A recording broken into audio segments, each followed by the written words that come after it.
महाप्रभु भगवान श्री कृष्ण जरूर आपके ऊपर प्रसन्न होंगे और आप सभी के ऊपर उनकी कृपा दृष्टि प्रदान कर रहे हैं।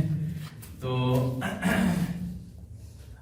और आशा करते हैं ये 3 दिन का जो उत्साह फेस्टिवल, जो आप सबको पता होगा, इस जो 3 दिन का जो रिट्रीट है या धाम विजिट है, इसका नाम है उत्साह फेस्टिवल। जीवन में हम सभी लोग उत्साह चाहते हैं, है कि नहीं? तो प्रेरणा या उत्साह, तो आशा करते हैं महाप्रभु की कृपा से आपको बहुत उत्साह मिलेगा, बहुत दिव्य आनंद का अनुभूति होगा और आपको भगवान के कृपा, भगवान के प्रति भक्ति प्राप्त होगी। तो अभी मैं इस जो 3 दिन का उत्साह फेस्टिवल के इंट्रोडक्शन दूंगा और इस पूरे जो उत्साह फेस्टिवल, 3 दिन का उत्साह फेस्टिवल का जो पहला सेशन है, हालांकि हमारे टाइम लेट हुआ है, हम लोग थोड़ा आप लोग को और रेस्ट भी देना चाह रहे थे तो वो भी नहीं हुआ और क्लास का टाइम भी थोड़ा उसमें भी ये हो गया। तो हम शॉर्ट करके आप सबको जो पहला सेशन है ग्लोरीज ऑफ नवद्वीप धाम के जो महिमा है, जिस स्थान पे आप आए हैं इस स्थान के महिमा क्या है, इसके बारे में मैं आप सबको बताऊंगा। तो और फिर लास्ट में मैं थोड़ा बताऊंगा किस प्रकार हमें इस धाम में किस प्रकार हमें रहना चाहिए कि हमें भगवान की पूर्ण कृपा प्राप्त हो। विशाखान्वितंस्य नमो विष्णुपादाय कृष्णपृष्ठाय भूतले श्रीमते भक्तिवेदान्तो स्वामिनिति नामिने नमस्ते सरस्वती देवे गौरवाणी प्रचारिणे निर्विशेष शून्यवादी पाश्चात्य देशतारिणे श्री कृष्ण चैतन्य प्रभु नित्यानंद श्री अद्वैत गदाधर शिवासादि गौर भक्तवृंद। हरे कृष्णा कृष्णा कृष्णा हरे हरे, हरे राम राम राम हरे हरे। कम करोति वाचालं पंगुं लंघयते गिरिं यत्कृपा तमहं वन्दे श्रीगुरुं दिनतारिणं परमानंद माधवं श्री चैतन्य ईश्वरम्।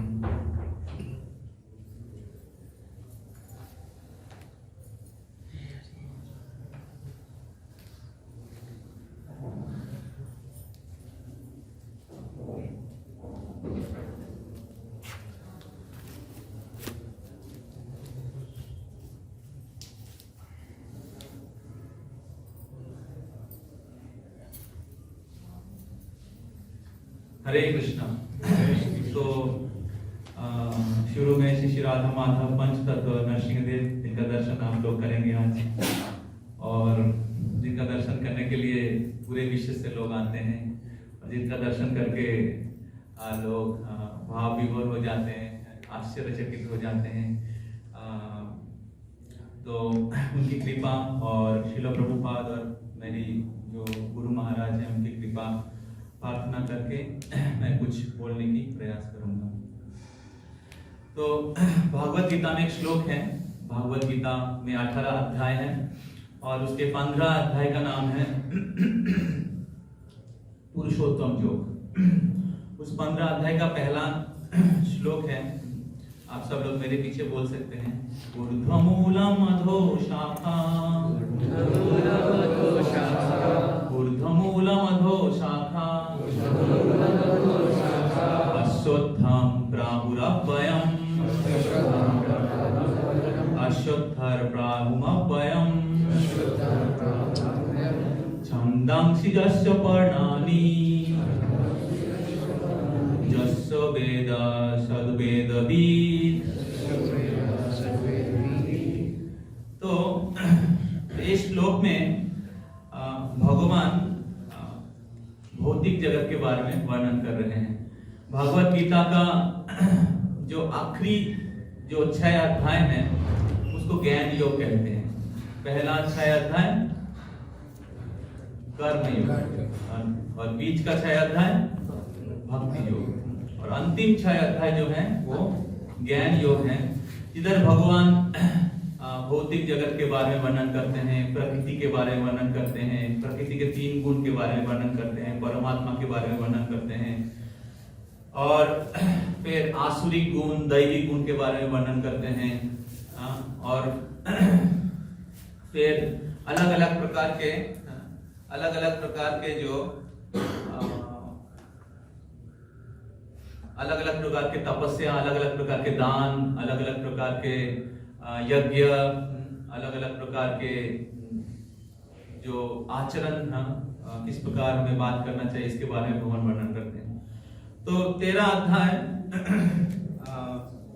प्रकृति पुरुष विवेक जो, और 14 अध्याय जो है ये गुणत्रय विभाग जो, प्रकृति के 3 गुण, भौतिक जगत के जो 3 गुण है, सत्य गुण, रजोगुण, तमोगुण के बारे में वर्णन करते हैं। और फिर 15 अध्याय में भगवान इस भौतिक जगत को एक क्या बोलते हैं, उल्टा हुआ वृक्ष के जैसे, अपसाइड डाउन ट्री, इसके साथ तुलना करते हैं। तो जिस वृक्ष के जो मूल ऊपर की तरफ है और उनके शाखाएं नीचे की तरफ है, ऊर्ध्व मूलम अधो शाखा अश्वत्थर प्राहुम अव्ययम। तो ये जो भौतिक जगत है ये ऊर्ध्व मूलम अधो शाखा, जो एक वृक्ष के जैसा है, अश्वत्थ वृक्ष के जैसा है, जिसका मूल ऊपर की तरफ है और जिसका शाखाएं नीचे की तरफ है। तो ऐसे वृक्ष आपने देखा है कभी? ऐसे वृक्ष दिखाई देता है? साधारणतः दिखाई नहीं देता है, लेकिन एक जगह में दिखाई देता है। कहां पे? कहां पे? पानी में दिखाई देता है। किसी तालाब या किसी नदी के तट में जाएंगे तो आपको उस वृक्ष का जो प्रतिबिंब है वो पानी में दिखाई देता है, और उस पानी में जो प्रतिबिंब वृक्ष है उसके मूल ऊपर की तरफ है और नीचे, और शाखाएं नीचे के तरफ है। समझ में आ रहा है सबको? तो अभी जो भगवान इस भौतिक जगत को ऊर्ध्व मूलम अधो शाखा बोल रहे हैं, इसका मतलब है कि जो भौतिक जगत है एक प्रतिबिंब है। तो अभी प्रतिबिंब है तो किसका प्रतिबिंब है? अगर किसी वृक्ष का प्रतिबिंब होता है तो उसका ओरिजिनल वृक्ष भी होगा। ओरिजिनल वृक्ष के बिना प्रतिबिंब तो हो ही नहीं सकता। तो अगर भौतिक जगत ऊर्ध्व मूलम अधो शाखा है, अश्वत्थर प्राहुम अव्ययम, वो बोलते छंदांश जसो पर्णानि जस्तम वेदस वेदविद। तो वही वेदविद है, वही वेदज्ञ है, वही ज्ञानी है जो इस भौतिक जगत को एक उल्टा हुआ अश्वत्थ वृक्ष के जैसा जानते हैं। इसका मतलब भगवान बोलना चाहते हैं कि जो व्यक्ति जानते हैं जो भौतिक जगत प्रतिबिंब है वो एक्चुअली ज्ञानी है, वो एक्चुअली वेदविद है। तो अभी अगर भौतिक जगत एक प्रतिबिंब है तो ओरिजिनल जो जगत वो कौन सा है? तो ओरिजिनल जगत वो कौन सा है? तो 15 अध्याय में ही भगवान 6ठे श्लोक में भगवान बोल रहे हैं। 6ठा श्लोक निकालो, श्लोक जिधर भगवान बोल रहे हैं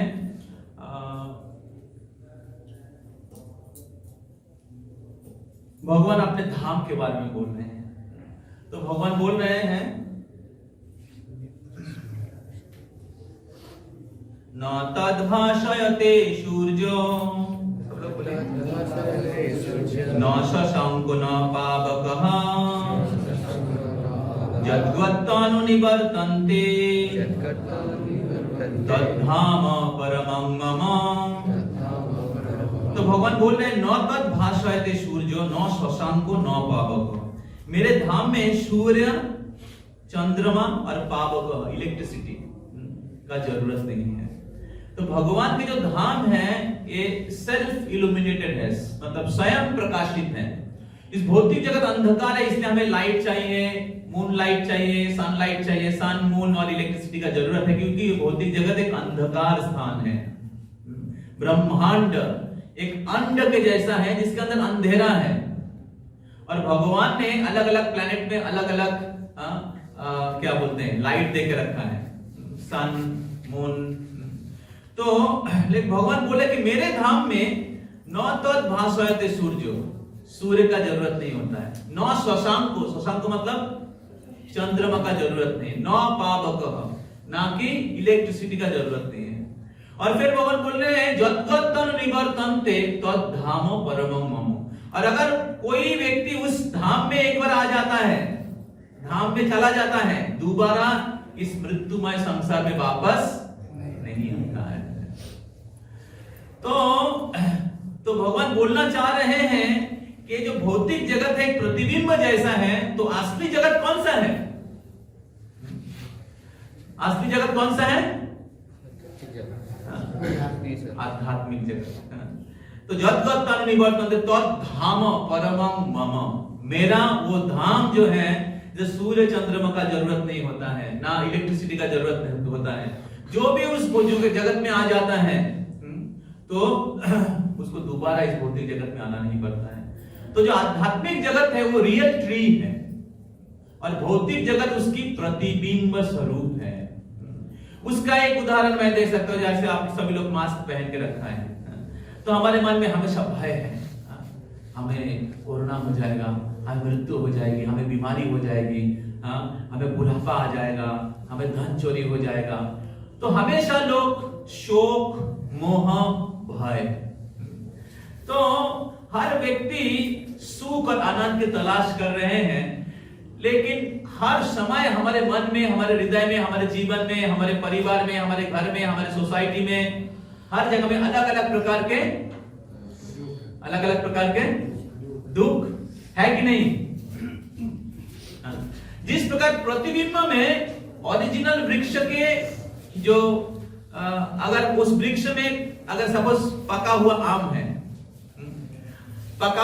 है और उस पका हुआ आम का जो प्रतिबिंब है वो पानी में दिखेगा कि नहीं दिखेगा? दिखेगा। लेकिन अगर उस पानी में अगर आप उस आम को खाने के लिए आप जाम करेंगे तो मिलेगा? नहीं मिलेगा। तो उसी प्रकार इस भौतिक जगत में सुख दिखता है, इस प्रकार सुख मिल जाएगा, उस प्रकार सुख मिल जाएगा, ये ट्राई करेंगे सुख मिल जाएगा, वो ट्राई करके सुख मिल जाएंगे, सब कुछ ट्राई कर लेते हैं। हर प्रकार की प्रगति हो चुका है इस दुनिया का, लेकिन समस्या, परेशानी, दुख हजारों गुना बढ़ चुका है। तो दिखता है सुख, लेकिन सुख नहीं है। क्यों?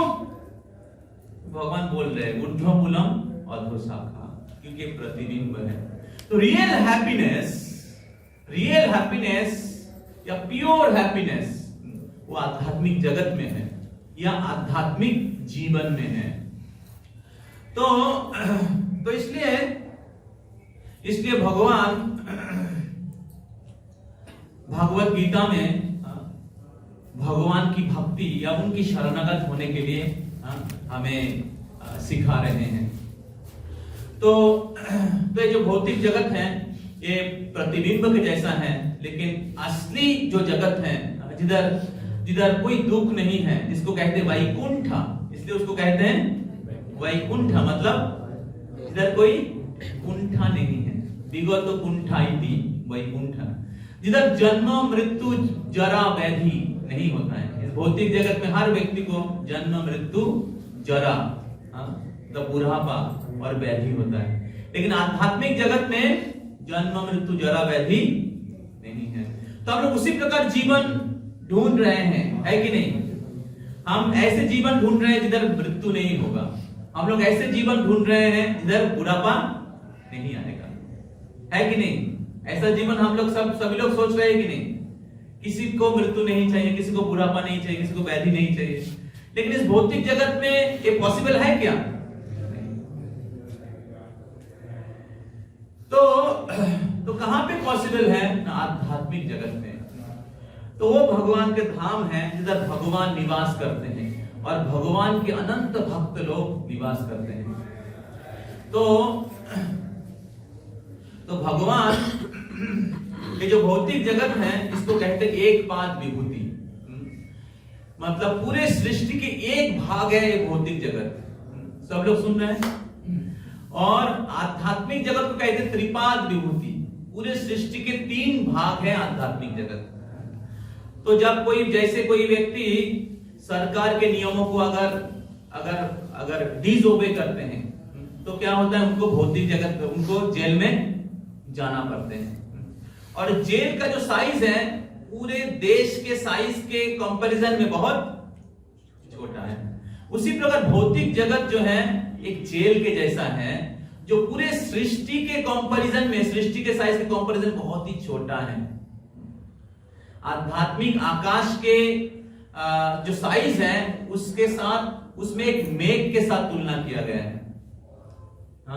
जो इस भौतिक जगत को, तो जब कोई व्यक्ति भगवान को डिसओबे करते हैं, भगवान के निर्देश या भगवान का उल्लंघन करते हैं, तो उनको इस भौतिक जगत में आना पड़ता है और उनको इस प्रकार जन्म, मृत्यु, बुढ़ापा, व्याधि, इस प्रकार अलग अलग दुख को उनको झेलना पड़ता है। लेकिन अगर कोई व्यक्ति फिर से भगवान की शरणागत हो जाते हैं तो भगवान के धाम जाने की टिकट मिल जाती है। हरि बोल। तो अभी जब भगवान इस जगत में आते हैं, गीता में भगवान कहते हैं यदा यदा हि धर्मस्य ग्लानिर्भवति भारत अभ्युत्थानम् अधर्मस्य तदात्मानं सृजाम्यहम् फिर परित्राणाय साधूनां विनाशाय च दुष्कृतं धर्म संस्थापनार्थाय संभवामि। सबको पता है। तो भगवान जब आते हैं इस पृथ्वी में, इस धरती में, इस भौतिक जगत में, तब वो अपने धाम को लेके आते हैं। भगवान जब उनके आध्यात्मिक जगत से इस भौतिक जगत में आते हैं तो उनके धाम को लेके आते हैं। श्री कृष्ण चैतन्य प्रभु जीवे दया कोरी सपार्षद सिय धाम सह अवतरी অত্যন্ত দুর্লভ প্রেম করিবারে দান শিখায় শরণাগতি ভক্তের প্রাণ। तो कृष्ण रामचंद्र चैतन्य महाप्रभु जब इस पृथ्वी में आते हैं, इस धर्म या भक्ति के शिक्षा या प्रेम भक्ति के शिक्षा देने के लिए जब आते हैं तो स्वपार्षद सियो धाम, वो उनके पार्षदों के साथ और उनके धाम के साथ आते हैं। तो जैसे कोई राजा जब जाते हैं किसी जगह में तो उनके सारे जो पार्षदों को लेके जाते हैं, तो उसी प्रकार भगवान जब आते हैं उनके पार्षदों के साथ आते हैं और उनके धाम के साथ आते हैं। तो ये जो मायापुर धाम है, नवद्वीप धाम है, वृंदावन धाम है या अयोध्या धाम है, पूरी धाम है, कोई भौतिक जगत का कोई स्थान नहीं है। जैसे कोलकाता हो गया या बॉम्बे हो गया, तो ऐसे कोई भौतिक जगत का कोई स्थान नहीं है। ये भगवान के धाम है। भगवान जब आए हैं उनके धाम को लेके आए हैं। जिस प्रकार प्रभुपाद जी उदाहरण देते हैं, जिस प्रकार कोलकाता में आप जाएंगे उधर अमेरिकन एम्बेसी है, रशियन एम्बेसी है, तो रशिया के सारे प्रोडक्ट उधर आपको मिल जाएगा। रशिया के लोग उधर रहते हैं और उस एम्बेसी के अंदर सब रशियन लॉ, अमेरिकन लॉ उधर लागू है। तो वो इंडिया के अंदर है, लेकिन फिर भी सभी से निवेदन आपका मोबाइल फोन को साइलेंस में रखिए, मोबाइल फोन को साइलेंस में रखिए। तो उधर हालांकि वो इंडिया के अंदर है लेकिन वो इंडिया नहीं है, वो अमेरिका है या रशिया है। तो मैं एक बार रशियन एम्बेसी में गया था, जब रशिया 2013 में जब रशियन गवर्नमेंट भगवत गीता को बैन करने के लिए सोच रहा था, तो वो बहुत बड़ा रेवोल्यूशन हो गया। और वो तो भगवत गीता को बैन करने के लिए सोच रहे थे, लेकिन ऐसा रेवोल्यूशन हो गया, भगवत गीता पूरे विश्व में फैल गया। जो लोग भगवत गीता को नहीं जानते थे, वो जो मतलब घटना घटी थी, वो घटना पूरे विश्व में भगवत गीता के ग्लोरीज को और 1000 गुना ज्यादा फैला दिया था। तो उधर कोई इंडियन लोग नहीं घुस सकते हैं। तो तो उसी प्रकार जिस प्रकार भारत में अमेरिका के एम्बेसी है या रशियन एम्बेसी है, उसी प्रकार ये जो धाम है ये आध्यात्मिक जगत की एम्बेसी है, आध्यात्मिक जगत की एम्बेसी है। और उधर जाके आपको आध्यात्मिक जगत का जो अनुभव, आध्यात्मिक जगत का जो अनुभव, आध्यात्मिक जगत की जो ग्लिम्स आपको उधर प्राप्त कर पाएंगे।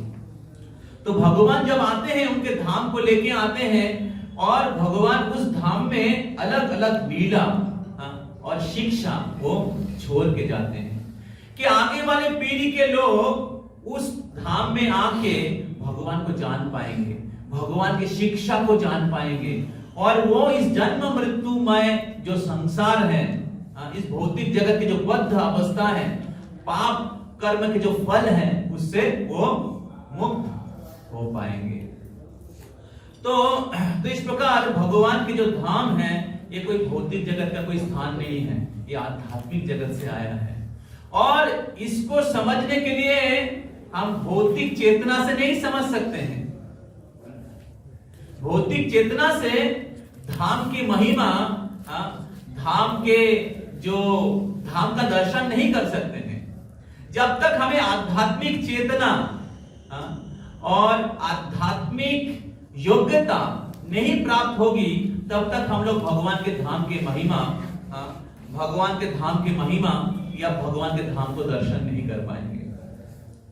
तो श्रील प्रभुपाद जी कहते हैं कि आप ट्रेन की टिकट काट के आप धाम में प्रवेश नहीं कर सकते। ट्रेन के टिकट काट के आप वृंदावन नहीं प्रवेश कर सकते हैं। तो वृंदावन में प्रवेश करने के लिए, नवद्वीप में प्रवेश करने के लिए आध्यात्मिक योग्यता चाहिए, आध्यात्मिक दृष्टि चाहिए। और वो दृष्टि प्राप्त होता है किससे? दृष्टि प्राप्त होता है किससे? सुनने से। हरि बोल। अगर हम श्रवण करेंगे तो तब हमें धाम की महिमा, धाम का दिव्य रूप, भगवान की महिमा, भक्तों की महिमा, भक्ति की महिमा हमें समझ में आएगा।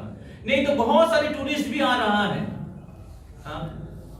गाड़ी से, ट्रेन से, बस से, और बड़ा बड़ा बिल्डिंग देख रहा है, इस्कॉन कितना बड़ा बिल्डिंग है, साहेब लोग रहते, साहेब मठ बाहर में लोग बोलते हैं, और अलग अलग गेस्ट हाउस में रह के अलग अलग क्या बोलते हैं, प्रसादम हॉल में प्रसाद खा के घूम घूम के साइट सीन करके चले जाएंगे। लेकिन भगवान की कृपा, धाम का दर्शन नहीं हो पाएगा। तो इसलिए जब तक हम लोग श्रवण नहीं करेंगे तब तक हमें दृष्टि प्राप्त नहीं होगा। जैसे अगर आप काला चश्मा पहन लिया, कैसा दर्शन होगा? लाल चश्मा पहने कैसा दर्शन होगा? आपकी जिस प्रकार चेतना है उसी प्रकार की दर्शन होगा। तो अगर आपकी चेतना भौतिक स्तर में है तो आध्यात्मिक जगत का दर्शन हो पाएगा? लॉजिक क्या बोलता है? तो इसलिए आध्यात्मिक जगत का दर्शन करने के लिए आध्यात्मिक चेतना का जरूरत है। भौतिक चेतना क्या है? आई एम बॉडी, मैं शरीर हूं, मैं इंडियन हूं, मैं अमेरिकन हूं, मैं स्त्री हूं, मैं पुरुष हूं, मैं धनी हूं, मैं दरिद्र हूं, मैं काला हूं, मैं सादा हूं। ये है बॉडीली कॉन्शियसनेस। और शरीर के जो जरूरत है उसको पूर्ति करने के लिए हम लोग मेहनत करते हैं। इसको कहते हैं शरीर की चेतना। गीता आध्यात्मिक जीवन का एबीसीडी है। और गीता के शुरू में ही भगवान ने भौतिक चेतना को खंडन कर दिया। अर्जुन को बोल दिया कृष्ण ने, हम लोग शरीर नहीं है, आत्मा है। देहिनोऽस्मिन् यथा देहे कौमारं यौवनं जरा तथा देहांतरो प्राप्तिर्धीरस्तत्र न मुह्यति। तो भगवान बोलते देही और देह, देही और देह, देह और देही। देही वो होता है जो देह को धारण किए हुए, जैसे जैकेट है, जैकेट और मैं एक हूं क्या? अगर जैकेट को आप फाड़ देंगे, जो जैकेट के प्रति बहुत अटैच है, क्यों फाड़ दिया मेरा जैकेट, वो सोचे मैं जैकेट हूं, लेकिन हम जैकेट नहीं है। तो जैकेट में अलग, उसी प्रकार शरीर, मेरा शरीर और मैं अलग हूं। लेकिन भौतिक चेतना में हर व्यक्ति अपने आप को शरीर मानते हैं, और शरीर के चेतना में जब रहते हैं वो अपने आत्म साक्षात्कार, जो मैं आत्मा हूं, भगवान के शाश्वत अंश हूं, भगवान के साथ नित्य संबंध है, भगवान की धाम है, ये सब वो भूल जाते हैं। और शरीर की चेतना में मैं इंडियन हूं, वो अमेरिकन है, मैं हिंदू हूं, मुसलमान है, नेबर के साथ एक व्यक्ति, एक पड़ोसी के साथ दूसरा पड़ोसी, एक देश के साथ दूसरा देश, एक कंपनी के साथ दूसरा कंपनी, एक क्लब के साथ दूसरा क्लब, एक पॉलिटिकल पार्टी के साथ दूसरा पॉलिटिकल पार्टी, एक भाई के साथ दूसरा भाई, लड़ाई हो रहा। लेकिन आध्यात्मिक चेतना में सब लोग भगवान को और भगवान के सारे जो जीव है सबको अपना मानते हैं।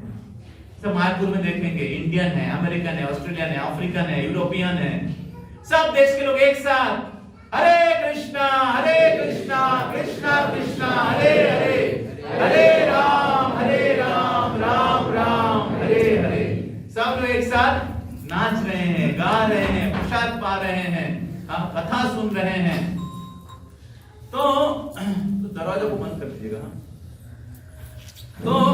तो किस प्रकार इस भागवत गीता के जो ज्ञान है, जितने भी भौतिक स्तर के जितने भी जो भेदभाव है, जितने प्रकार के अज्ञान है, उसको दूर कर दिया है। समझ में आ रहा है आप लोगों को? यस। तो इसलिए भौतिक चेतना में जब तक रहेंगे कि मैं शरीर हूं, और शरीर के साथ जुड़ा हुआ जो भी चीज है वही मेरा है, तो तब तक हम लोग धाम को दर्शन नहीं कर पाएंगे। तो हमें समझना चाहिए कि मैं आत्मा हूं, भगवान के अंश हूं, और सब कुछ भगवान का है, सब कुछ भगवान का है।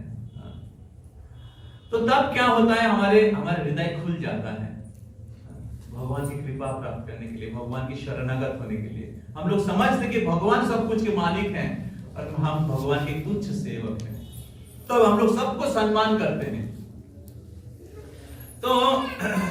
तो ये आध्यात्मिक चेतना है। तो जब हम लोग आध्यात्मिक चेतना प्राप्त करेंगे तो धाम का दर्शन होगा, भगवान का दर्शन होगा, और हमारा जो ये जो उत्साह फेस्टिवल है, हमें उत्साह मिलेगा। नहीं तो हम लोग एक दूसरे से लड़ाई झगड़ा करते रहेंगे। तो अभी धाम 3 प्रकार है, याद रखिएगा। हमारे पास समय कम है, मैं बहुत कुछ बोलूंगा सोचा था, लेकिन टाइम नहीं मिलेगा। अभी इस सेशन में टाइम नहीं मिलेगा, कल हम बताएंगे फिर से। तो अभी हम लोग संध्या आरती में जाएंगे, राधा माधव पंचतत्व नरसिंह देव के सामने डांस करेंगे। सब लोग न्यू ईयर डांस कर रहे हैं, पार्टी। कल रात तो हम लोग सो नहीं पा रहे थे, हर जगह में अलग अलग प्रकार के जो वेस्टर्न म्यूजिक बना के डांस करे, और दारू पी के वो क्या बोलते ड्रेन में गिर रहे थे। लेकिन इधर आप देखिएगा, सब लोग डांस कर रहे हैं। इधर आप लोग देख सकते, सब लोग डांस कर रहे हैं, और किनके सामने? भगवान के सामने। और डांस करके किस प्रकार दिव्य आनंद प्राप्त कर रहे हैं। नया साल में आप भगवान के सामने डांस करके आपका न्यू ईयर सेलिब्रेशन को सक्सेसफुल बना सकते हैं। हरि बोल। कौन डांस करना चाहेंगे?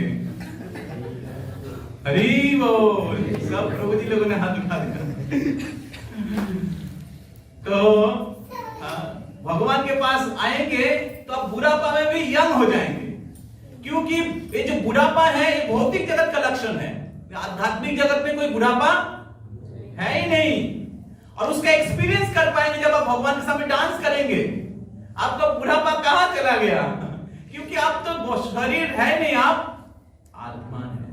आत्मा का मृत्यु नहीं होता है, आत्मा का बुढ़ापा नहीं होता है, आत्मा का बीमारी नहीं होता है। जब तक हम लोग भौतिक चेतना में रहते हैं, हम शरीर है, हम बूढ़ा है, हम ये है, हम वो है, हम है, ऐसे हम लोग दुखी रहते हैं। लेकिन जब कृष्ण चेतना में आएंगे तब सुखी हो जाएंगे। तो धाम 3 प्रकार के हैं। ऐश्वर्य धाम, पूरी अयोध्या ऐश्वर्य धाम है, जिधर भगवान अपने ऐश्वर्य का, अपने भगवत्ता का ज्यादा प्रकाश किए हैं। तो एक ऐश्वर्य धाम है। उसके बाद है माधुर्य धाम है, जैसे वृंदावन धाम है, ये माधुर्य धाम है, जिधर भगवान उनके भक्तों के साथ सबसे प्रेममयी लीला या प्रेम की आदान प्रदान किए हैं। तो जिधर भगवान उनके भक्तों के भक्ति के द्वारा उनके भक्तों के अधीन हो गए हैं। मथुरा, अयोध्या या पुरी में भगवान सबको पालन करते हैं, भगवान सबके पिता है, भगवान सबके रक्षक है। लेकिन वृंदावन में भक्त लोग भगवान की रक्षा करते हैं, भक्त लोग भगवान को पालन करते हैं, भक्त लोग भगवान को खिलाते हैं। जैसे मैया यशोदा, नंद महाराज ये कृष्ण को पालन करते हैं। और कृष्ण नंद नंदन है, यशोदा नंदन है, गोपाल है। तो वृंदावन में भगवान उनके भक्तों के भक्ति के द्वारा उनके भक्तों के अधीन हो जाते हैं। तो इस प्रकार वृंदावन के जो भक्ति है अयोध्या या मथुरा या द्वारका से भी श्रेष्ठ है, जिधर भक्त लोग भगवान को भक्ति के द्वारा वशीभूत कर लेते हैं। हरिना भृत वत्सला। तो ये माधुर्य धाम है। और एक धाम है, वो है औदार्य धाम। तो जिधर भगवान बहुत सबसे ज्यादा उदार रहते हैं, सबसे ज्यादा करुणामय रहते हैं, सबसे गिरे से गिरे हुए लोगों को भी कृपा प्रदान करते हैं, और वो है मायापुर धाम। हरि बोल। तो जो मायापुर धाम है एक औदार्य धाम है, जिधर भगवान उदार होके ब्रज के भक्ति जो सर्वश्रेष्ठ है, जो भगवान को वशीभूत कर लेता है, भगवान उनके भक्तों के अधीन हो जाते हैं, भगवान उनके भक्तों के पुत्र बन जाते हैं, उनके सखा बन जाते हैं, उनके पति बन जाते हैं। तो वो भक्ति कृष्ण चैतन्य महाप्रभु के रूप में आके इस मायापुर धाम में वितरण करते हैं। और जब वितरण करते हैं तो किसी के क्वालिफिकेशन नहीं देखते हैं, कौन क्वालिफाइड है, कौन अनक्वालिफाइड है। गीता में भगवान कहाँ है क्वालिफिकेशन? सर्वधर्मान परित्याज्य मामेकम शरणम व्रज, कंडीशन दिया है। लेकिन जब चैतन्य महाप्रभु के रूप में आते हैं कृष्ण, तो किसी का योग्यता नहीं देखते हैं, पात्र अपात्र ना करे विचार। ते महाप्रभु के दया है कि वो किसी की योग्यता विचार नहीं करके सबको कृपा प्रदान करते हैं। जब आप वृंदावन धाम जाएंगे, वृंदावन धाम में अगर कोई भगवान की भक्ति करते तो 1000 गुना फल प्राप्त होता है। कोई भी आप हरि नाम जप करेंगे, भगवान को प्रणाम करेंगे, परिक्रमा करेंगे, कथा सुनेंगे, 1000 गुना फल। अगर उधर कोई पाप कार्य भी करेंगे तो 1000 गुना फल। अगर भक्ति करेंगे तो 1000 गुना फल, और उसके साथ पाप भी करेंगे तो 1000 गुना ही फल मिल जाएगा। लेकिन नवद्वीप धाम में, मायापुर धाम में अगर भक्ति करेंगे 1000 गुना फल मिलेगा, लेकिन अगर कोई आप अपराध करेंगे तो उसका कोई फल नहीं होता है। क्योंकि महाप्रभु बहुत दयालु है, और महाप्रभु इस कलियुग के जो पतित जीव के जो अपराध उसको ओवरलुक करते हैं। लेकिन इसका मतलब यह है कि हम लोग अपराध करते जाए धाम में आके, धाम में आके हम लोग अलग अलग अपराध करेंगे, इसका मतलब क्या ये है? नहीं। तो हमें महाप्रभु की कृपा प्राप्त करने के लिए, कृष्ण की कृपा प्राप्त करने के लिए हमें अच्छे से उनके भक्ति करने की प्रयास करना चाहिए जब तक हम लोग धाम में रहेंगे। और साथ साथ हमें जितने भी अपराध है या पाप कार्य है, उसको हमें सिंसियरली अवॉइड करना चाहिए। तो पाप के 4 पिलर है, धर्म के 4 पिलर है, सत्य, दया, तपो, शौच। धर्म के 4 पिलर सत्य, दया, तपो, शौच। तो सत्य गुण नष्ट हो जाता है अगर कोई जुआ खेलता है, कैसीनो। सत्य दया गुण नष्ट हो जाता है अगर कोई मांसाहार करते हैं, दया गुण नष्ट हो जाता है, इसका हत्या करते हैं। सत्य दया तपस्या गुण नष्ट हो जाता है अगर कोई नशा करते हैं, अलग अलग प्रकार के नशा, चाय, बीड़ी, सिगरेट, गुटखा, दारू। तो और सुचिता, पवित्रता नष्ट हो जाता है अगर कोई अवैध संग करते हैं, पुरुष के लिए स्त्री और स्त्री के लिए पुरुष। तो ये एक अधर्म के 4 स्तंभ है, नशा करना, जुआ खेलना, अवैध संग करना और मांसाहार करना। तो जब तक हम लोग धाम में हैं, हमें ये 4 नियमों को पालन करना चाहिए। हम नशा नहीं करना चाहिए, जुआ नहीं खेलना चाहिए, अवैध संग नहीं करना चाहिए और मांसाहार नहीं करना चाहिए, नशा नहीं करना चाहिए। तो तब क्या होगा? महाप्रभु की कृपा, भगवान श्री कृष्ण की कृपा का पूर्ण प्राप्ति होगा। तो इस प्रकार महाप्रभु अत्यंत दयालु हैं। शास्त्र में वर्णन किया गया है, अगर कोई नवद्वीप धाम में अगर कोई एक पैर देता है, एक पैर वो अगर आगे देता है, तो 108 अश्वमेध यज्ञ का फल प्राप्त होता है। हरि बोल। सत्य युग में अश्वमेध यज्ञ करने से बहुत करोड़ रुपया खर्च करके अलग अलग राजा लोग अश्वमेध यज्ञ करते हैं। और इस नवद्वीप धाम में अगर कोई व्यक्ति एक पैर आगे बढ़ाता है तो 108 अश्वमेध यज्ञ का फल प्राप्त होता है। अगर नवद्वीप धाम में कोई अगर बातें करते हैं तो कीर्तन का फल प्राप्त होता है। अगर नवद्वीप धाम में अगर कोई सोया रहता है तो भगवान को प्रणाम करने की फल प्राप्त हो जाता है। हरि बोल। तो सोचिए इस धाम की कितनी महिमा है। तो इसलिए हमें बहुत उत्साही रहना चाहिए इस नवद्वीप धाम में भगवान की पूर्ण कृपा प्राप्त करने के लिए। और इस प्रकार हमारे ये नया साल के बहुत सुंदर सूचना करने के लिए तो अभी इस नवद्वीप धाम किस प्रकार सृष्टि हुआ? तो भगवान श्री कृष्ण उनके अंतरंगा शक्ति राधा रानी के संतुष्टि विधान करने के लिए उन्होंने वृंदावन धाम का निर्माण किया। सब लोग सुन रहे हैं ना? नींद आ रहा है? नींद आते तो बोलिए हरे कृष्णा हरे कृष्णा हरे कृष्णा हरे कृष्णा कृष्णा कृष्णा हरे हरे हरे राम हरे राम राम राम हरे हरे। तो भगवान श्री कृष्ण राधा रानी के संतुष्टि के लिए उन्होंने वृंदावन धाम का निर्माण किए हैं। और राधा रानी भगवान श्री कृष्ण की संतुष्टि के लिए बहुत परम रमणीय स्थान का निर्माण किए हैं, जिसमें बहुत सारे नदियां हैं।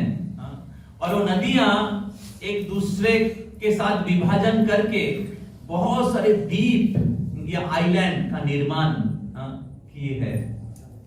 और उस अलग अलग आइलैंड में बहुत सुंदर बगीचा है, फूल फल, बहुत सुंदर पक्षियां और छोटी छोटी पहाड़, वृक्ष, नदियां, फूल, बहुत सुंदर एक सुंदर वन के जैसा है। तो और वो वन और वो जो नदियां जो उस स्थान को अलग अलग द्वीप में विभाजित किया है, उसका नाम है नवद्वीप। हरि बोल। तो जो नवद्वीप, नव मतलब 9 और द्वीप मतलब आइलैंड। तो नवद्वीप धाम में 5 नदियां हैं। अब जब आ रहे थे तो उधर आपने संगम देखा है, 2 नदी का संगम देखा है। असल में एक्चुअली वो 3 नदी का संगम है। तो यमुना जी गंगा जी के साथ मिलन हुआ है कहां पे? प्रयाग में। और प्रयाग के बाद गंगा जमुना एक साथ बह रही है। तो गंगा जी बाएं तरफ से बहती है और जमुना जी दाएं तरफ से बहती है। तो जब गंगा जी बंगाल में प्रवेश करते हैं तो गंगा यमुना दोनों हैं। और उस पास से जो और एक नदी आई है उसका नाम है सरस्वती। तो सरस्वती और गंगा और जमुना का जो संगम स्थल है उधर आप देखिएगा, उसका जो जल है दोनों का कलर अलग है, कभी भी एक नहीं होता है। एक बहुत मिराकल है। तो गंगा, यमुना, सरस्वती और 2 नदियां हैं, मंदाकिनी और एक है अलकानंदा। अभी भी इस 5 नदी, अगर आप नवद्वीप मंडल का परिक्रमा होता है फरवरी महीने में, उधर 10,000 भक्त लोग पूरे विश्व से आते हैं, पूरे नवद्वीप मंडल का परिक्रमा करते हैं 7 दिन में, और एक दिन एक द्वीप में जाके वो लोग रहते हैं। कुछ भक्त लोग किए हैं, उनको एक्सपीरियंस है, और टेंट में जाकर रहते हैं, जिधर महाप्रभु अलग अलग द्वीप में उनके लीला विलास किए हैं। तो कल हम लोग एक द्वीप में जाएंगे और परसों और एक द्वीप में जाएंगे। आप लोग जाना चाहेंगे? हरि बोल। तो ये जो नवद्वीप धाम है, इसका निर्माण कौन किए हैं? राधा रानी कौन है? कृष्ण के अंतरंग शक्ति है, जिनकी कृपा प्राप्त करने के लिए ब्रह्मा जी, शिव जी, लक्ष्मी जी भी राधा रानी की कृपा प्राप्त करने के लिए हाथ जोड़ करके खड़ी रहती है। तो राधा रानी कृष्ण के सर्वश्रेष्ठ भक्त हैं, और चैतन्य महाप्रभु राधा रानी के भाव लेके, कृष्ण स्वयं आए हैं चैतन्य महाप्रभु के रूप में राधा रानी के भाव लेके। तो ये जो नवद्वीप धाम है, राधा रानी स्वयं निर्माण किए हैं। तो एक बार शिव जी भगवान के सबसे करुणामय अवतार कौन है ये जानना चाहते थे, और उनकी कृपा प्राप्त करने के लिए उनकी आराधना करना चाह रहे थे। तो वो उनके जो इष्ट देव है अनंत देव मतलब संकर्षण, जो बलराम के प्रकाश है। शिव जी के गले में जो सांप रहता है वो असल में अनंत शेष है, और शिव जी का नाम है शंकर, क्योंकि वो संकर्षण के भक्त हैं। तो अनंत देव जो है शिव जी के इष्ट देव है। तो शिव जी अनंत देव के पास जाके पूछा था कि सबसे करुणामय अवतार कौन है, मैं उनकी आराधना करना चाहता हूं और उनके कृपा मैं प्राप्त करना चाहता हूं। तो शिव जी के साथ जो अनंत देव का जो कन्वर्सेशन हुआ था, बातचीत हुआ था, वो अनंत संहिता बोल के एक शास्त्र है, उसमें वर्णन किया गया है। और नवद्वीप धाम के जो महत्व है ये अनंत संहिता से लिया गया है। नवद्वीप धाम की महिमा क्या है? तो उधर अनंत देव जो स्वयं बलराम है, जो कृष्ण है, तो वो शिव जी को वर्णन कर रहे हैं कि किस प्रकार ये जो नवद्वीप धाम है ये स्वयं राधा रानी निर्माण किए हैं। और कोई भी व्यक्ति अगर इस नवद्वीप धाम में श्री गौरांग महाप्रभु की आराधना करते हैं तो उनको वृंदावन वास होता है, वृंदावन धाम के एंट्री मिल जाता है। अगर कोई व्यक्ति नवद्वीप धाम में राधा कृष्ण की या महाप्रभु की आराधना करते हैं। और फिर बताते हैं अनंत देव कि किस प्रकार कृष्ण स्वयं चैतन्य महाप्रभु के रूप में प्रकट हुए हैं। और ये जो महाप्रभु के रूप है भगवान के सबसे करुणामय अवतार है। और अगर कोई भी व्यक्ति इस महाप्रभु के आश्रय लेते हैं, महाप्रभु के नाम का कीर्तन करते हैं, कृष्ण के नाम का कीर्तन करते हैं, तो उनको कृष्ण भक्ति, कृष्ण प्रेम प्राप्त होता है। तो शिव जी अनंत देव से महाप्रभु के महिमा का श्रवण करके इस नवद्वीप धाम में आते हैं। तो हम लोग आगे सुनेंगे जाके किस प्रकार शिव जी महाप्रभु की कृपा प्राप्त किए थे इस नवद्वीप धाम में। इस नवद्वीप धाम में 9 द्वीप है, उसमें से एक द्वीप है रुद्रद्वीप। रुद्र किसका नाम है? शिव जी का नाम है। इधर शिव जी उनके एक हाथ में त्रिशूल और दूसरे हाथ में डुमरू लेके हरे कृष्णा कृष्णा कृष्णा हरे हरे, हरे राम राम राम हरे हरे। तो शिव जी नटराज है, वो नाच रहे हैं महाप्रभु की कृपा में, महाप्रभु के नाम कीर्तन करते हुए नाच रहे हैं, और सारे भूत प्रेत पिशाच सबको उद्धार कर रहे हैं। जब नवद्वीप धाम का परिक्रमा होगा रुद्रद्वीप में ले जाया जाता है। और रुद्रद्वीप में ऐसे बहुत सारे लोग अभी भी कहते हैं कि रात को मेरे को कीर्तन का आवाज आता है। कौन कीर्तन करता है? कोई नहीं है। तो ये जो धाम है अद्भुत है, जितना रहेंगे उतना ही इसकी महिमा पता चलेगा। और एक द्वीप है सीमंत द्वीप, जिधर पार्वती जी को महाप्रभु की कृपा प्राप्त हुआ था। तो इस प्रकार नवद्वीप धाम में 9 द्वीप है। अंतरद्वीप, 9 द्वीप का मैं नाम बोल रहा हूं, अंतरद्वीप, उसके बाद है श्रीमंत द्वीप, उसके बाद है मध्य द्वीप, उसके बाद है कोलोद्वीप, 4 हो गया, उसके बाद है ऋतुद्वीप, 5 हो गया, उसके बाद है ऋतुद्वीप, उसके बाद है जन्नुद्वीप, 6 हो गया, उसके बाद मधुद्रुम द्वीप, 7 हो गया, फिर उसके बाद है रुद्रद्वीप, 8 हो गया, और उसके बाद है जन्नुद्वीप। जन्नुद्वीप मैं बोला पहले अंतरद्वीप, श्रीमंतद्वीप, गोद्रुमद्वीप, गोद्रुमद्वीप में मिस किया, अंतरद्वीप, श्रीमंतद्वीप, अंतरद्वीप, श्रीमंतद्वीप, गोद्रुमद्वीप, मध्यद्वीप, कोलोद्वीप, ऋतुद्वीप, जन्नुद्वीप, मधुद्रुमद्वीप, रुद्रद्वीप, ये 9 द्वीप हैं। तो ये जो 9 द्वीप हैं एक कमल के जैसा है, जिसके अंदर एक कक्ष है, उस कक्ष को कहते हैं अंतरद्वीप, जिधर महाप्रभु स्वयं प्रकट हुए थे, और उसके चारों ओर 8 पंखुड़ियां हैं, जो 8 द्वीप हैं। तो आध्यात्मिक जगत जो है एक कमल के जैसा है, और जब भगवान आते हैं उस कमल को ही इस पृथ्वी में लेके आते हैं।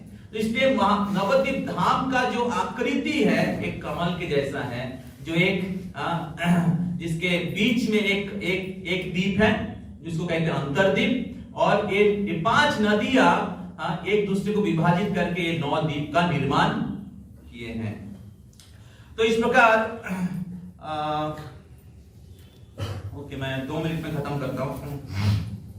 तो इस प्रकार नवद्वीप धाम में 9 द्वीप हैं, और ये जो 9 द्वीप हैं ये नवविधा भक्ति को रिप्रेजेंट करते हैं।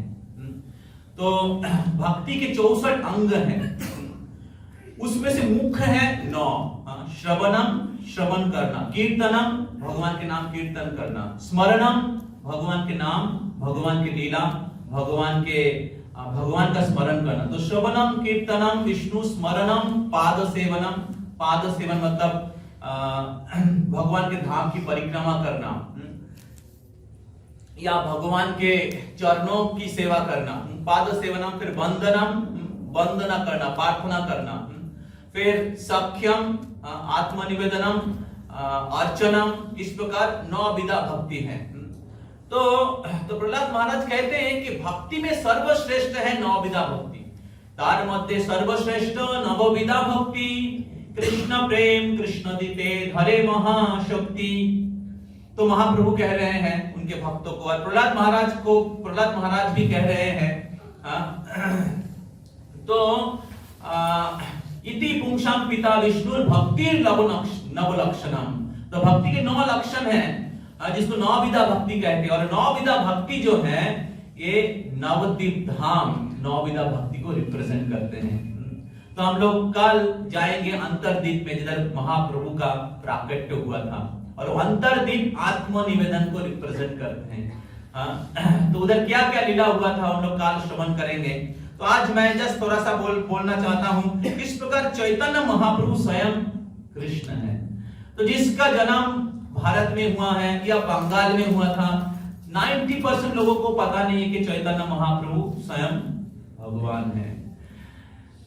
लेकिन अगर आप अलग अलग वैदिक शास्त्रों का अध्ययन करेंगे या श्रवण करेंगे, तो उधर भगवान के बारे में, भगवान के चैतन्य महाप्रभु के भगवत्ता के बारे में बहुत सारे जगह में पुष्टि की गई है। महाप्रभु का आविर्भाव कितने साल पहले हुआ है? 532 है क्या? तो 500 कुछ होगा, 30-32 होगा। हाँ, तो इतने साल पहले महाप्रभु आए हैं। लेकिन शास्त्रों का रचना कब हुई है? व्यासदेव जी ने कितने साल पहले लिखा है? कम से कम 5000 साल पहले। लेकिन उसके पहले भी शास्त्र था। सृष्टि के जब से भगवान है तब से शास्त्र है। तो पहले लोग सुन के इसको याद रख सकते थे, इसलिए वेद की दूसरी नाम है श्रुति। वेद का 2 पार्ट है, श्रुति और स्मृति। तो श्रुति है भगवान के डायरेक्ट वर्ड। भगवान डायरेक्ट कहा है ब्रह्मा को। ब्रह्मा जी नारद जी को कहते हैं, नारद जी व्यासदेव जी को कहते हैं, व्यासदेव जी शास्त्र के रूप में लिखे हैं, क्योंकि कलयुग के लोग याद नहीं रख पाएंगे। और स्मृति जो है केस स्टडी है, अलग अलग व्यक्ति के किस प्रकार श्रुति को कैसे लोग अपने जीवन में उतार के वो सिद्धि प्राप्त किए थे, उसकी केस स्टडी है। जैसे ध्रुव महाराज कैसे भगवान को प्राप्त किए, कैसे राधा रानी का आविर्भाव हुआ, ये सब स्मृति में है, पुराण स्मृति में आता है। तो अब ये श्रुति स्मृति पुराण आदि सबका रचना हुआ है 5000 साल पहले, और महाप्रभु का प्राकट्य कब हुआ? 500 साल पहले। लेकिन महाप्रभु के आविर्भाव के 4500 साल पहले सारे शास्त्रों में, कम से कम 50 शास्त्रों में महाप्रभु के आविर्भाव के बारे में वर्णन किया गया है। कोई सोचते हैं कि एक जो महाप्रभु है, बंगाल के लोग इनको भगवान कहते हैं, क्योंकि हम लोग बचपन से पढ़े हैं महाप्रभु एक महापुरुष हैं, वैष्णव धर्म के प्रवर्तक हैं। मेरा घर नवदीप धाम से बहुत नजदीक था, नजदीक है, लेकिन दुर्भाग्य से इतना नजदीक होने के बाद भी महाप्रभु भगवान मेरे को पता ही नहीं था, क्योंकि स्कूल कॉलेज में पढ़ के आए हैं कि एक महापुरुष है। लेकिन महाप्रभु महापुरुष नहीं है, महाप्रभु स्वयं भगवान है, और उसका प्रमाण कहां है? शास्त्र। तस्मात् शास्त्र प्रमाणम दे। आज पूरा भारत में अलग अलग लोगों को ये भगवान बोलते हैं, माँ, वो बाबा, वो अपने आप को भगवान बोलते हैं, मेरी पूजा करो, मेरा नाम का मंत्र जप करो। लोग कभी कभी फिल्म स्टार को भी भगवान के रूप में पूजा करने के लगते हैं। कोई छाई दे देता है, लोग सोचते भगवान है, कोई बीमारी ठीक कर देता है तो लोग बोलते भगवान है। तो फिर सारे डॉक्टर भी भगवान है। हमारे इधर 2-3 डॉक्टर्स हैं, उनका भी आरती उतारना चाहिए, हाँ या नहीं? तो जो मूर्ख हैं, ऐसे बहुत सारे मूर्ख भगवान के द्वारा प्रताड़ित होते थे। लेकिन जो बुद्धिमान व्यक्ति है, शास्त्र से समझते हैं कि भगवान कौन है। तो शास्त्र में अवतार के बारे में वर्णन किया गया है। अवतार ही असंख्य है, उनका लिस्ट दिया गया है। वेदव्यास जी लिस्ट देते हैं, अवतार के लिस्ट, उसमें महाप्रभु भी आते हैं। उसमें से मैं एक दो बोलता हूं। श्रीमद् भागवतम में एक श्लोक है, आप सब लोग बोलिए, कृष्ण वर्ण तृषा कृष्णम संगपांगस्त्र पार्षदम यज्ञे संकीर्तने प्राहे यजन्ति ही सुमेधसा।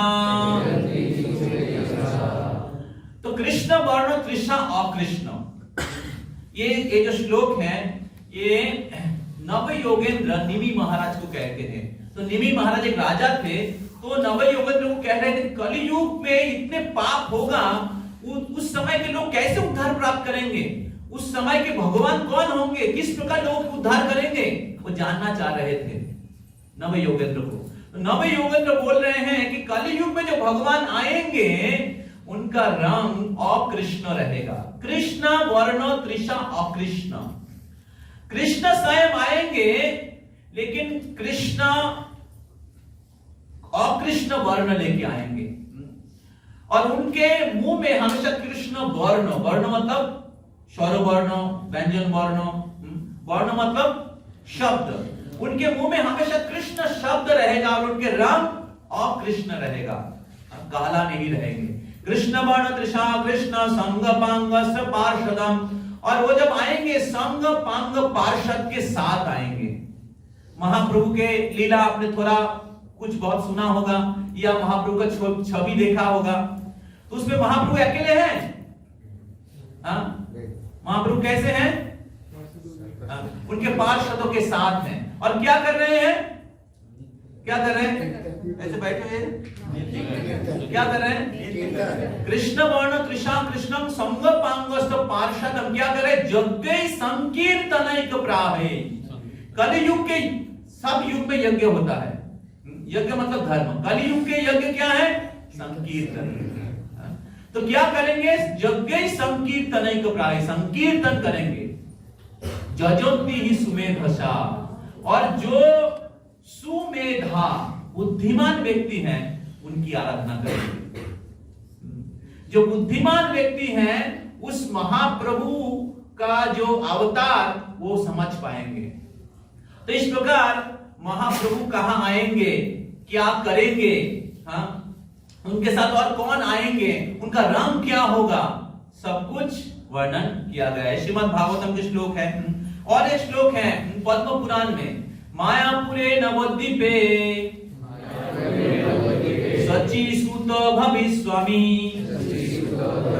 तो इस पद्म पुराण के श्लोक में कहा गया है उनका आविर्भाव का स्थान कहाँ होगा, मायापुरे नवद्वीपे। सची सुतो, सुतो मतलब पुत्र, सची माता के पुत्र के रूप में उनके माता पिता का नाम भी बोल दिया गया पहले, कहां में जन्म होगा वो भी बोल दिया गया है। तो मायापुरे नवद्वीपे सची सुतो भविष्यामि। भविष्यामि मतलब भविष्य में मैं प्रकट होने वाला हूं।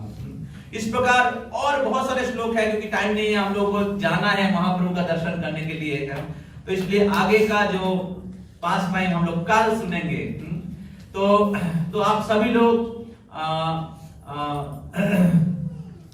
महाप्रभु की कृपा प्राप्त करिए, और महाप्रभु की कृपा से ही कृष्ण की कृपा प्राप्त होगा, क्योंकि महाप्रभु स्वयं कृष्ण है। जब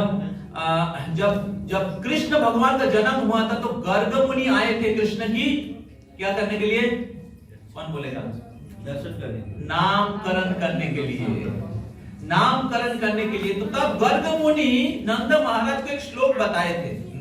तो वो कहते हैं, श्वेतो रक्तो तथा पीतो इदानीं कृष्ण तांगता।